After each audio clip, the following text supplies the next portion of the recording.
Dans un monde où les mots semblent perdre leur valeur, où le bruit et la superficialité dominent, certaines questions surgissent. Est-il possible de montrer notre valeur sans dire un seul mot? Est-il possible de connaître la valeur et les intentions de ceux qui nous entourent au-delà des mots? La réponse, selon la philosophie ancienne du stoïcisme, est un oui retentissant. Les stoïciens croyaient que le courage était l'une des principales qualités qu'un être humain devait avoir, et qu'il pouvait se démontrer par des actions plutôt que par des paroles. Aujourd'hui, je vous invite à embarquer dans ce voyage de transformation personnelle, où vous découvrirez comment reconnaître votre valeur et devenir un exemple pour vous-même et pour le monde. Je vous invite à rester jusqu'à la fin, où vous trouverez des leçons précieuses pour renforcer tous vos projets face à toute adversité. Si c'est votre première fois sur ma chaîne, je vous demande de m'aider en vous abonnant et en likant la vidéo pour que je puisse continuer à créer plus de contenu comme celui-ci à l'avenir. Découvrons dans cette vidéo comment nous plonger dans quelque chose de réel et d'authentique, en comprenant votre valeur à travers une perspective qui a résisté à l'épreuve du temps. Le stoïcisme. Oui, vous avez bien entendu, le stoïcisme. Cette philosophie ancienne ne consiste pas seulement à être insensible ou à supporter la douleur, mais à se rendre compte de ce qui compte vraiment dans la vie, surtout dans nos relations. Commençons. 1. Présentez-vous avec dignité. Avant que vous ne commenciez à imaginer un stoïque comme une figure austère et sans sourire de l'Antiquité, permettez-moi de clarifier les choses. Le stoïcisme ne consiste pas à réprimer vos émotions ou à être indifférent, mais à comprendre ceux qui méritent votre énergie et ceux qui ne la méritent pas. La façon dont vous vous présentez mérite votre énergie. Parlons donc de ce que signifie se présenter avec dignité dans les relations. Parfois, nous essayons tellement d'impressionner quelqu'un que nous finissons par nous perdre dans le processus. Nous habiller d'une certaine manière, parler d'une certaine manière, tout cela pour obtenir cette approbation. Et c'est là que notre sagesse stoïque entre en jeu. Votre dignité ne réside pas dans les vêtements que vous portez ni dans les endroits que vous fréquentez, mais dans la manière dont vous vous comportez, dans vos actions et vos choix. Imaginez cela. Vous êtes dans un café et vous voyez deux personnes à un rendez-vous. L'une est toute ostentatoire, essayant d'impressionner, tandis que l'autre est à l'aise dans sa propre peau. Laquelle pensez-vous laissera une impression durable? Celle qui est authentique. C'est la force de se présenter avec dignité. Les stoïciens essaient de vivre avec intégrité et respect de soi. Comment cela se traduit-il dans notre monde moderne des rencontres? C'est simple. Si vous ressentez une passion pour quelque chose, faites le vôtre. Laissez cela briller. Il ne s'agit pas de prétendre être quelqu'un que vous n'êtes pas, mais de vous sentir à l'aise et confiant dans votre propre peau, en sachant que vous êtes digne tel que vous êtes. Et voici une autre chose. Traitez-vous avec respect. La manière dont vous vous traitez vous-même établit la norme pour la manière dont les autres vous traiteront. Que dites-vous au monde? Que c'est bien de vous traiter de la même manière. Mais si vous vous respectez vous-même, si vous valorisez votre temps, votre énergie, vos émotions, vous envoyez un message fort et clair. Je suis digne de respect et je m'attends à être traité comme tel. Dans le contexte des relations, il ne s'agit pas seulement de votre apparence ou de ce que vous dites, mais de la façon dont vous réagissez et vous comportez dans différentes situations. Réagissez-vous avec désespoir ou avec dignité? Compromettez-vous vos valeurs juste pour vous intégrer ou tenez-vous ferme même si cela signifie être seul? Cela ne signifie pas que vous devez être parfait. Nous sommes tous humains, nous faisons des erreurs, nous avons nos moments gênants. Mais il s'agit de comment vous gérez ces moments. Vous effondrez-vous sous la pression ou gardez-vous la tête haute et apprenez-vous de cela? Prenons un moment pour réfléchir à comment nous pouvons commencer à nous présenter avec plus de dignité dans nos interactions quotidiennes. Peut-être qu'une façon est d'établir des limites claires et saines dans nos relations, en communiquant de manière ferme mais respectueuse, ce que nous sommes prêts à accepter et ce que nous ne sommes pas. Cela nous permet de protéger notre intégrité émotionnelle et d'établir une norme de respect mutuel. Une autre façon de nous présenter avec dignité est d'apprendre à dire non aux choses qui ne s'alignent pas avec nos valeurs et nos priorités. Cela peut impliquer de refuser des engagements ou des situations qui nous mettent mal à l'aise ou qui vont à l'encontre de nos principes. En le faisant, nous affirmons notre droit de vivre selon nos convictions et nous nous montrons fidèles à nous-mêmes. Peut-être aussi s'agit-il de traiter les autres avec un peu plus de gentillesse et de respect dans nos interactions quotidiennes. reconnaître l'humanité dans chaque personne que nous rencontrons et montrer de l'empathie envers leurs expériences et leurs sentiments nous permet de construire des relations plus authentiques et significatives. Lorsque nous commençons à reconnaître et à valoriser notre propre dignité, nous commençons à projeter une confiance et une estime de soi que le monde extérieur perçoit. Cela influence la manière dont les autres nous voient et nous traitent, créant un cycle positif de respect mutuel et d'appréciation de la dignité de chaque individu. 2. Connaissez votre valeur. Je sais ce que vous pensez. Oh non, pas un autre discours sur l'amour de soi. Mais restez avec moi, car ici, vous n'entendrez pas parler de vous regarder dans le miroir et de répéter combien vous êtes incroyable. Alors, qu'est-ce que le stoïcisme a à voir avec connaître votre valeur dans les relations? Beaucoup, en fait. Les stoïciens nous enseignent que l'essentiel est de se concentrer sur ce que nous pouvons contrôler et que votre estime de soi est entièrement sous votre contrôle. Il ne s'agit pas de combien de j'aime vous recevez sur Instagram, ou si quelqu'un vous envoie une demande d'amitié sur n'importe quel autre réseau social. Il s'agit de comment vous vous percevez, et vous vous valorisez vous-même. Pensez-y de cette manière.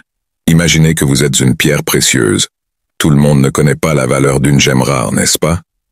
Certains pourraient la passer sous silence, sans se rendre compte de ce qu'elle estimait, mais cela ne change pas la valeur des pierres précieuses.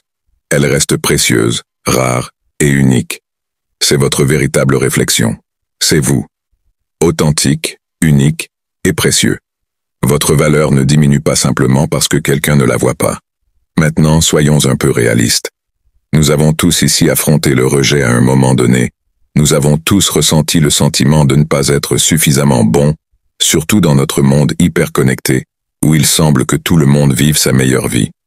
Mais c'est là que le stoïcisme intervient pour vous rappeler que votre valeur n'est pas liée à l'approbation d'une autre personne, mais à la manière dont vous vivez votre vie, vos vertus et vos actions. Êtes-vous gentil? Êtes-vous honnête? Vivez-vous d'une manière dont vous êtes fier? C'est là que réside votre véritable valeur. Les stoïciens étaient grands dans l'autoréflexion. Alors, prenez un moment pour penser à vos qualités, pas seulement aux choses superficielles, mais aux valeurs plus profondes. Qu'est-ce qui vous fait vous sentir bien? Que vous soyez compatissant, résilient ou un excellent auditeur, ce sont des qualités qui composent votre valeur. Et voici le secret. Quand vous connaissez vraiment cela profondément et vraiment, cela changera la façon dont vous interagissez dans vos relations. Vous ne tolérerez pas les bêtises, non pas parce que vous êtes arrogant, mais parce que vous vous respectez trop pour cela. Et voici un petit exercice stoïque pour vous. La prochaine fois que vous vous sentez dévalorisé, au lieu de sombrer dans une spirale d'autodoute, demandez-vous quelles sont vos forces et vos valeurs. Il ne s'agit pas de devenir arrogant, mais de reconnaître silencieusement que vous êtes digne de validation externe. Marc Aurèle, l'un des grands empereurs stoïciens, dit que vous avez le pouvoir sur votre esprit, non sur les événements externes. Réalisez cela et vous trouverez la force. Quand nous parlons de relations, nous entrons sur un terrain où la reconnaissance et la valorisation de notre propre valeur deviennent fondamentales. Il est important de comprendre que notre valeur n'est pas déterminée uniquement par la perception externe des autres, mais réside intrinsèquement dans notre propre perception de nous-mêmes. C'est un rappel quotidien, une pratique constante qui nous invite à cultiver et nourrir notre estime de soi et notre confiance intérieure chaque jour. Au réveil, nous avons l'opportunité de nous affirmer dans notre valeur, indépendamment des opinions ou des jugements des autres. Il s'agit de nous rappeler que nous sommes des êtres précieux et dignes d'amour et de respect, non parce que quelqu'un d'autre le dit, mais parce que nous le croyons fermement en nous-mêmes. Ce voyage vers la connaissance de soi et l'acceptation de soi nous amène à reconnaître que notre valeur ne dépend pas des opinions externes, mais provient de notre propre essence et authenticité. Chaque pas dans ce cheminement d'autodécouverte nous rapproche un peu plus de la compréhension de notre véritable valeur. C'est un processus graduel et continu de croissance personnelle, où nous apprenons à reconnaître et à apprécier nos forces, nos vertus et nos qualités uniques. À mesure que nous nous immergeons dans ce voyage intérieur, nous découvrons que notre valeur n'est pas soumise à l'approbation des autres, mais réside dans notre propre perception de nous-mêmes. Comprendre que notre valeur est quelque chose que nous pouvons cultiver et renforcer avec le temps, nous donne le pouvoir de prendre les rênes de nos vies et de nos relations. Cela nous libère de la nécessité de chercher une validation externe et nous permet de vivre à partir d'un lieu de haute estime de soi et de confiance inébranlable. En fin de compte, il s'agit de trouver la force dans notre propre valeur, indépendamment de la reconnaissance des autres, et de nous rappeler que nous sommes dignes d'amour et de respect simplement en étant qui nous sommes. 3. Agissez avec des limites. Ne me dites pas « montrez-moi ». Et ce principe s'applique parfaitement lorsqu'il s'agit d'établir des limites. Il est une chose de dire à quelqu'un quelles sont vos limites, mais c'en est une autre de les démontrer vraiment à travers vos actions. Pensez-y de cette manière. N'importe qui peut dire « je ne tolérerai pas d'être maltraité », mais le moment de vérité arrive lorsque vous faites face à cette situation. Restez-vous ferme dans vos limites ou les laissez-vous passer outre? C'est là que réside votre véritable pouvoir. Il ne se trouve pas dans les mots, mais dans les actions. Maintenant, cela peut ne pas être facile, surtout lorsque des émotions sont en jeu. Mais souvenez-vous de ce que nos amis stoïciens nous ont appris. Tout est sous notre contrôle, y compris la manière dont nous réagissons aux situations. Si quelqu'un franchit une limite, c'est votre réaction qui définit vos limites, pas vos mots. Par exemple, si vous avez clairement indiqué que l'honnêteté est importante pour vous et que quelqu'un vous ment, la manière dont vous gérez cette situation en dit long. S'éloigner ou aborder le problème directement et calmement montre que vous prenez vos limites au sérieux, sans créer de drame, simplement en vous respectant et en étant respecté d'une manière qui s'aligne avec vos valeurs. Cette approche peut changer la donne dans les relations. Lorsque les gens voient que vous avez des limites que vous ne permettez pas de franchir et des normes et valeurs que vous êtes déterminés à faire respecter, ils commencent à comprendre ce que vous acceptez et ce que vous refusez. Il s'agit de cultiver un sens du respect de soi et de s'y tenir. Et c'est là que cela devient vraiment stoïque. Il ne s'agit pas seulement des grandes choses, mais aussi des petites limites quotidiennes. C'est comment vous réagissez lorsque quelqu'un annule des plans à la dernière minute, ou comment vous gérez lorsque quelqu'un vous prend pour acquis. Laissez-vous cela passer, ou communiquez-vous par des actions et des paroles tranquilles que ce n'est pas acceptable. La pratique de la pleine conscience va bien au-delà de simplement être présent dans le moment. Il s'agit de se plonger profondément dans l'expérience du moment présent, d'observer avec une attention pleine chaque pensée, émotion et action qui surgit en nous. Dans ce voyage d'autoconscience, nous nous invitons à questionner et à réfléchir sur la manière dont nos actions reflètent nos limites personnelles et nos valeurs fondamentales. En étant pleinement conscients du moment présent, nous nous donnons l'opportunité d'évaluer si nos actions sont en alignement avec nos limites et notre authenticité. C'est un processus de constante auto-évaluation où nous nous demandons si nous agissons en accord avec nos principes et valeurs les plus profonds, ou si nous nous écartons de notre véritable être sous la pression des attentes extérieures ou sociales.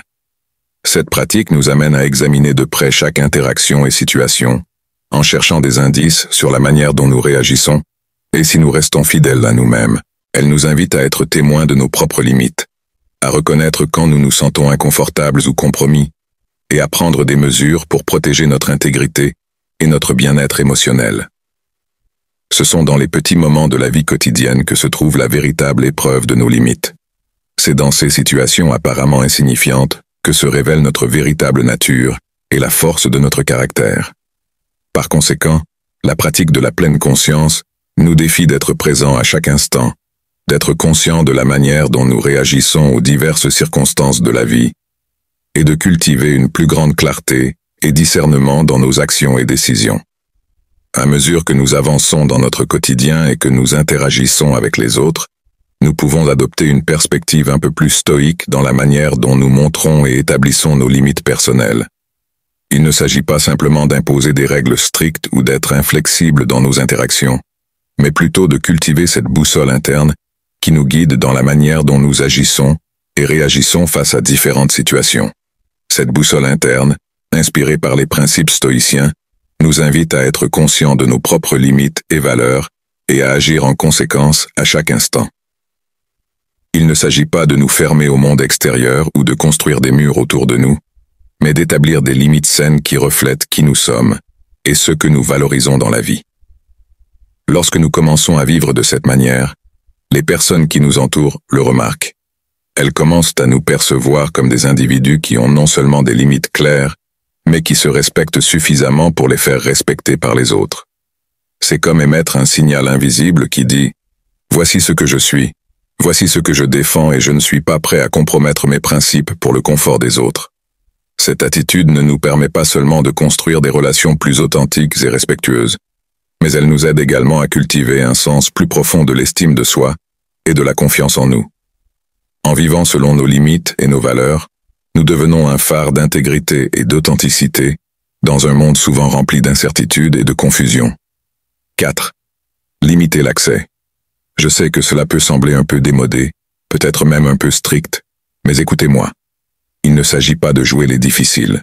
Il s'agit de vous respecter et de comprendre votre propre valeur. Que dit le stoïcisme à ce sujet? Le stoïcisme nous enseigne l'art de l'autodiscipline et du contrôle, mais pas de manière rigide et austère. Il s'agit de savoir ce qui est réellement précieux et de ne pas le donner inconsidérément. Dans un monde de gratification instantanée, c'est comme une bouffée d'air frais. Pensez-y. Dans les relations ou lorsque nous sortons avec quelqu'un, il y a souvent une précipitation à tout partager. Notre temps, notre espace, nos pensées les plus profondes. Mais les stoïciens conseilleraient de prendre un pas en arrière. Parce que quelque chose qui est facilement disponible perd souvent sa valeur. C'est la nature humaine. Si vous êtes toujours disponible en un clin d'œil, toujours à dire oui à tout, où est le mystère, la profondeur, l'anticipation? Parlons maintenant de la manière de limiter l'accès de manière digne et stoïque. Tout d'abord, il s'agit de la façon dont vous vous présentez. Habillez-vous avec élégance mais modestement. Il ne s'agit pas seulement de mode, c'est une déclaration d'intention qui dit « je me valorise ». Vous ne vous cachez pas, mais vous ne vous montrez pas trop non plus. Il y a un équilibre, un sentiment de « je suis plus que ceux qui se voient à première vue ». Ensuite, il y a votre temps et votre attention. Dans un monde où nous sommes constamment connectés, être sélectif quant à qui reçoit votre temps est quelque chose de puissant. Il ne s'agit pas de jouer, mais de dire « mon temps est précieux, et je choisis de le dépenser judicieusement ». Si vous êtes avec quelqu'un, soyez complètement présent et engagé. Mais quand vous ne l'êtes pas, sentez-vous bien de ne pas être disponible parce que vous êtes concentré sur votre propre vie, vos passions, votre croissance. Le stoïcisme nous enseigne également le contrôle émotionnel. Cela ne signifie pas devenir froid ou distant, pas du tout. Cela signifie que vous ne laissez pas n'importe quoi vous affecter profondément. Vous maintenez un certain calme intérieur. Vous ne donnez pas votre énergie émotionnelle à n'importe qui. Ils doivent également le mériter. Et attention, je ne dis pas que vous devenez une statue stoïque. Nous sommes tous humains, et la connexion est ce qui rend la vie riche. Mais il y a de la beauté à prendre les choses calmement, à construire une connexion qui ne repose pas seulement sur l'accès instantané et la gratification immédiate. Il s'agit de construire quelque chose qui a de la profondeur, quelque chose qui dure. Rappelez-vous toujours que limiter l'accès ne consiste pas à jouer avec les sentiments des autres ou à manipuler les situations à notre avantage. Au contraire, il s'agit d'un acte de profond respect de soi et de cohérence avec nos propres valeurs fondamentales. Limiter l'accès signifie montrer, non seulement avec des mots vides, mais avec des actions concrètes, que nous nous valorisons nous-mêmes et que nous méritons d'être valorisés de la même manière par les autres. C'est un processus qui implique d'être un peu plus sélectif dans nos interactions, un peu plus prudent dans nos décisions et un peu plus mesuré dans nos expressions. Il s'agit de trouver cet équilibre délicat entre partager ouvertement et en même temps conserver une partie de nous-mêmes, protégeant ainsi notre intégrité émotionnelle et notre estime de soi. En adoptant cette approche, nous suivons les pas des stoïciens dans notre monde moderne des rencontres et des relations. Nous nous engageons à vivre selon nos principes les plus profonds et à établir des limites claires qui reflètent notre dignité et notre auto-évaluation. Et croyez-moi, cette approche fait toute la différence dans la façon dont nous sommes perçus et traités par les autres. En nous valorisant et en agissant avec la fermeté et la cohérence des stoïciens, nous envoyons un message clair au monde qui nous entoure. Nous méritons d'être traités avec respect et considération, et nous ne sommes pas prêts à compromettre notre intégrité par peur de la solitude ou du manque d'acceptation. 5. Concentrez-vous sur les actions, pas sur les paroles. Comme nous l'avons exploré, le stoïcisme concerne la sagesse pratique. Il s'agit de juger les gens par leurs actions, et non seulement par leurs douces paroles. Nous vivons dans un monde rempli de mots charmants et de promesses vides, surtout quand il s'agit de relations. Mais les stoïciens nous disent de regarder au-delà de cela. Ils nous enseignent à observer les actions, car elles révèlent la vérité. Pensez-y, il est facile de dire toutes les choses que nous croyons être correctes, ou ce que les autres veulent entendre, de faire des promesses, de peindre un avenir qui semble parfait. Mais menez-vous par l'exemple. Vos actions soutiennent-elles vos paroles? C'est là que se trouve la véritable histoire. Soyons réalistes un instant. Nous avons tous été là. Dès que nous rencontrons quelqu'un, il commence à nous dire toutes ces choses belles et surprenantes, et nous nous laissons emporter. Mais ensuite, avec le temps, les actions ne correspondent pas tout à fait. Ils disent qu'ils vont appeler et ne le font pas. Ils font des plans et les annulent à la dernière minute. Et pourtant, leurs paroles nous tiennent. C'est là que notre moi intérieur stoïque doit intervenir. Le stoïcisme nous enseigne à ne pas nous laisser emporter par les paroles ni à être submergés par les émotions. Il s'agit d'être rationnel, de voir les choses comme elles sont. Si les actions de quelqu'un ne sont pas cohérentes avec ses paroles, c'est un signal d'alarme. C'est la façon dont l'univers nous dit « Hé, fais attention, quelque chose ne va pas ici ». Ce changement de focalisation transforme vraiment la dynamique de nos relations. Plutôt que de nous immerger dans des paroles et des promesses romantiques, nous commençons à prêter attention aux détails plus subtils. Comment réagissent-ils en période de stress, s'ils tiennent ce qu'ils disent, s'ils sont présents pour nous non seulement en parole mais de manière authentique et tangible? Et voici la partie vraiment fascinante de ce processus. Lorsque nous nous concentrons sur les actions, nous établissons une norme et envoyons un message clair et percutant qui dit « Je ne fais pas qu'écouter ce que vous dites, j'observe ce que vous faites ». Les personnes autour de nous réalisent qu'elles ne peuvent pas simplement réciter des paroles douces pour gagner une place dans notre vie. Elles doivent démontrer leurs valeurs et leurs véritables intentions à travers des actions concrètes et cohérentes. Ce changement de perspective nous donne le pouvoir de discerner avec plus de clarté et de sagesse dans nos relations. Il nous permet de reconnaître le fossé entre les paroles et les faits, et nous aide à construire des liens plus authentiques et significatifs basés sur la confiance mutuelle et le respect véritable. En fin de compte, cela nous mène à cultiver des relations plus saines et satisfaisantes, où la cohérence entre les paroles et les actions est fondamentale. Il est important de se rappeler qu'il ne s'agit pas du tout d'adopter une posture cynique ou méfiante envers toutes les personnes qui nous entourent.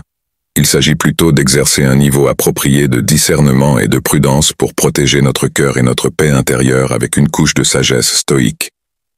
Cette sagesse nous invite à ne pas permettre à nos émotions de dicter nos actions, mais à rester fermes dans nos principes et valeurs fondamentaux. Il s'agit de trouver un équilibre sain entre le cœur et l'esprit, entre la passion et la raison. Dans ce sens, il est essentiel de se rappeler que nous devons observer les actions des gens, et non seulement écouter leurs paroles. Adopter une attitude stoïque dans l'amour implique d'être rationnel, observateur et sage dans nos interactions et relations personnelles. C'est reconnaître qu'à la fin de la journée, ce sont les actions concrètes qui révèlent véritablement les sentiments et les intentions des gens, bien plus que de simples paroles. Par conséquent, en nous engageant dans cette philosophie de vie, nous nous habilitons à prendre des décisions plus éclairées et conscientes dans nos relations, basées sur une compréhension profonde de la réalité et une appréciation honnête de nous-mêmes et des autres. Les stoïciens nous enseignent que nous ne pouvons pas contrôler les actions des autres, mais nous pouvons contrôler notre réaction à celles-ci. Si quelqu'un franchit nos limites ou ne respecte pas notre dignité, nous avons le pouvoir de nous éloigner. Cela ne doit pas être fait avec colère ou ressentiment, mais avec une calme assurance que nous méritons mieux. C'est un acte de soin de soi et de respect de soi.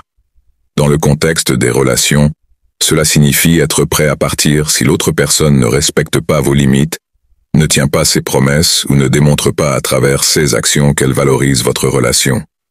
Cela ne signifie pas que vous ne vous souciez pas de cette personne, mais que vous vous souciez davantage de votre propre bien-être et de votre dignité. En conclusion, la philosophie stoïque nous offre des outils précieux pour naviguer dans nos relations et interactions quotidiennes avec dignité, respect de soi et clarté. En nous présentant avec dignité, en connaissant notre valeur, en agissant avec des limites claires, en limitant l'accès à notre temps et à notre énergie, en nous concentrant sur les actions plutôt que sur les paroles, et en étant prêts à nous éloigner lorsque nécessaire, nous pouvons cultiver des relations plus authentiques et significatives, basées sur un respect mutuel et une véritable connexion.